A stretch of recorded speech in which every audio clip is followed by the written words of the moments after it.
Alors que la nuit est tombée sur la forêt et les flammes du feu de camp dansent doucement, jetant leurs reflets sur le groupe, assis en cercle, chacun s'occupe à sa manière pour tuer le temps avant de dormir.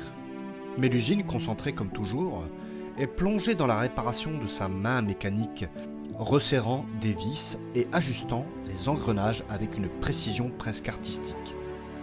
Mais c'est sans surprise que son activité finit par attirer l'attention du groupe. Et bien sûr, il suffit d'un commentaire mal placé pour lancer une nouvelle discussion. Une des celles où le sérieux disparaît, remplacé par un débat inattendu et légèrement absurde.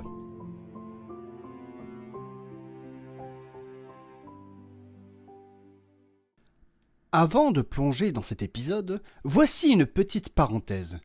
En attendant la saison 4, prévue pour septembre, cette mini-série vous propose de partager le quotidien de nos héros lors de leur voyage entre Mirabel et Perdrix. Des dialogues, des moments de vie et peut-être quelques surprises en chemin. Et si vous aimez ce podcast, pensez à laisser une note sur votre plateforme d'écoute préférée, à écrire un commentaire et surtout à en parler autour de vous, ça m'aide énormément. Et pour ceux qui veulent me soutenir encore plus, vous pouvez me retrouver sur Tipeee. Et ah oui, vous pouvez aussi nous rejoindre sur notre serveur Discord, le lien est en description. Merci à vous et bonne écoute.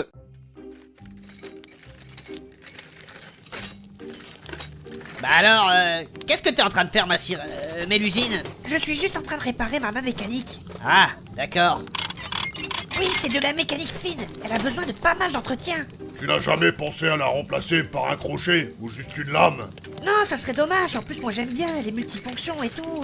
Oh, c'est con, parce que sinon on aurait pu t'appeler le capitaine Crochet. Kevin. D'ailleurs, vous savez comment il est mort, le capitaine Crochet? Et t'as jamais pensé à ajouter d'autres trucs dessus Si, mais c'est compliqué, ça se fait pas comme ça.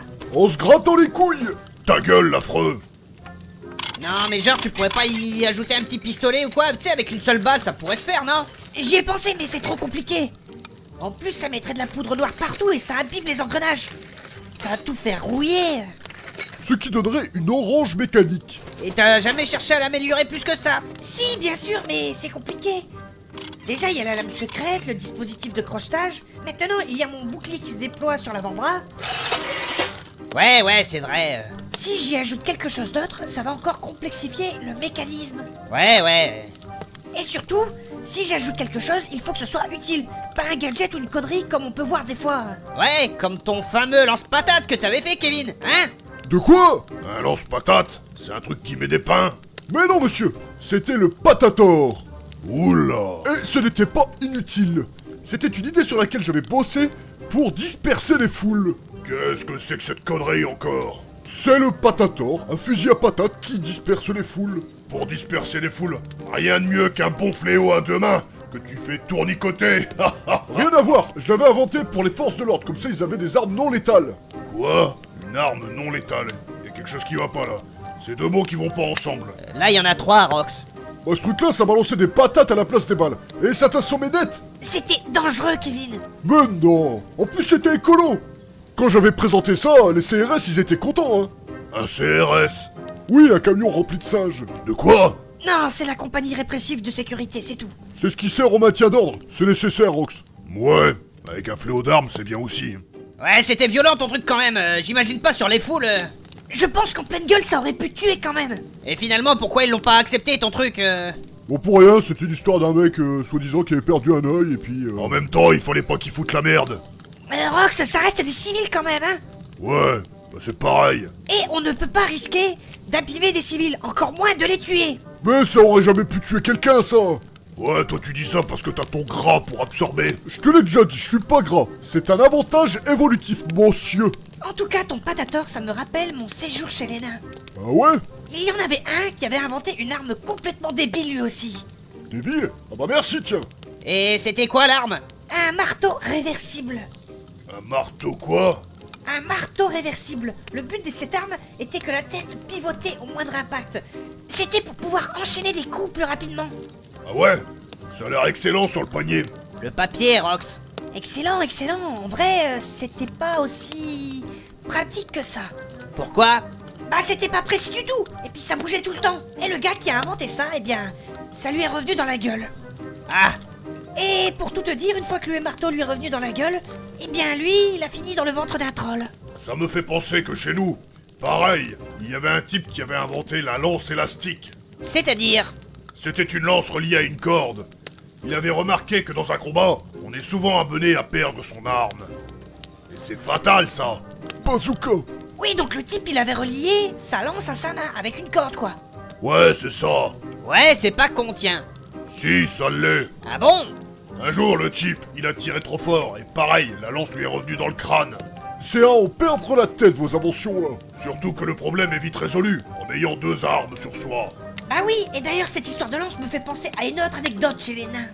Laquelle? C'était pas le type qui avait inventé le bouclier à pointe, là, c'est ça? Un bouclier à pointe. Bah oui, le but c'était de repousser les ennemis quitte à les empaler. Ah ouais? Oui, mais en réalité c'était pas pratique, parce qu'il l'accrochait partout, même dans ses vêtements. Ouais, et puis en plus, quand un type s'empale sur ton bouclier, il devenait inutilisable. Il était trop lourd. Ah bah oui, forcément, Ça dépend pour qui. Et donc je disais, chez les nains, il y avait aussi un mec qui avait inventé une lance. Ah? Les nains sont ingénieux. Là, il y en avait un qui avait inventé une lance télescopique. Plus légère et facile à transporter. C'est pratique pour les randonnées.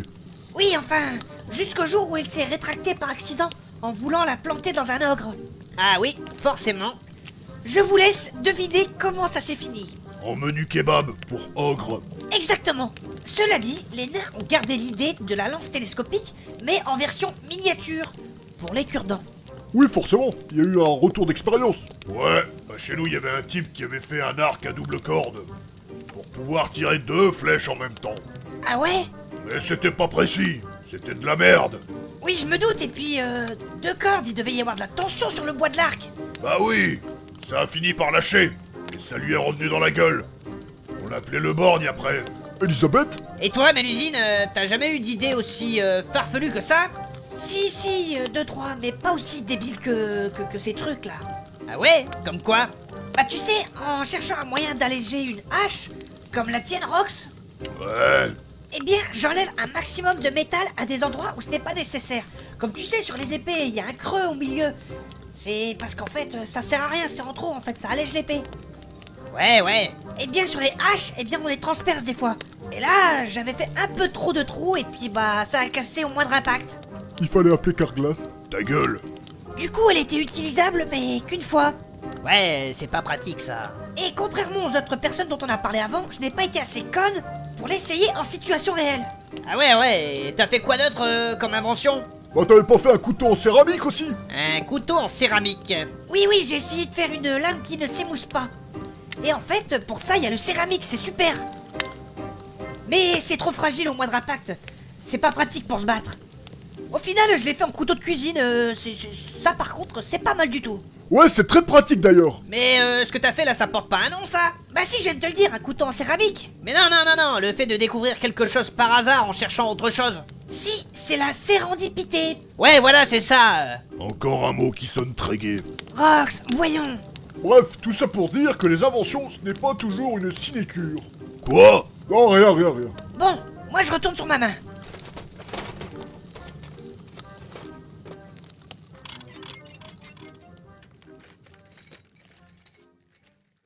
Merci d'avoir écouté cet épisode. Si vous avez apprécié ce moment, il y a plusieurs façons de m'aider à continuer cette aventure.